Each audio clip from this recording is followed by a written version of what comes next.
Today, we're diving into the intricacies of transitioning from a J1 to an E3 visa, specifically for Australians residing in the U.S.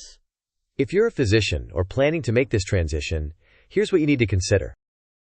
Here's what we'll cover.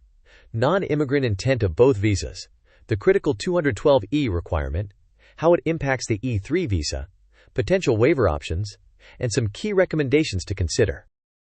First, it's essential to understand the non-immigrant intent of both the J1 and E3 visas. As non-immigrant visas, neither automatically leads to permanent residency or a green card. This inherently affects the transition possibilities. The 212E requirement mandates that certain J1 visa holders spend 2 years in their home country before applying for H-L-K visas or a green card. Time spent in the U.S. on an E3 visa doesn't count towards fulfilling this requirement. Now let's test your understanding with a quick question. Does switching to an E3 visa waive the 212E requirement? You can pause the video to think about it, and we'll discuss the answer shortly. The answer is no.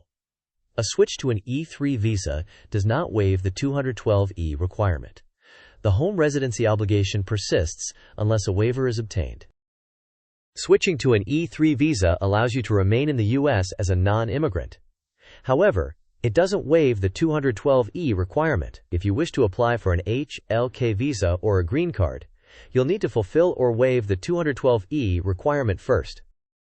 One option is the Conrad 30 waiver, particularly viable for physicians. This waiver allows them to remain in the U.S. under certain conditions, such as working in underserved areas. It's crucial to plan carefully. The diagram illustrates the transition process from J1 to E3. Initially, a compliance or waiver of the 212E requirement is crucial. Once on an E3, options like the Conrad 30 or transitioning to an H-L-K visa or green card become relevant, contingent on fulfilling prior obligations. Let's wrap this up. Transitioning from a J1 to an E3 visa is indeed possible, but demands careful consideration of the 212E rule. Remember, E3 status doesn't fulfill 212E obligations. Consider options like the Conrad 30 waiver where applicable. Thanks for watching. Please like, share, and subscribe if you enjoyed the video. Your feedback is valuable, so feel free to leave a comment on your thoughts or questions.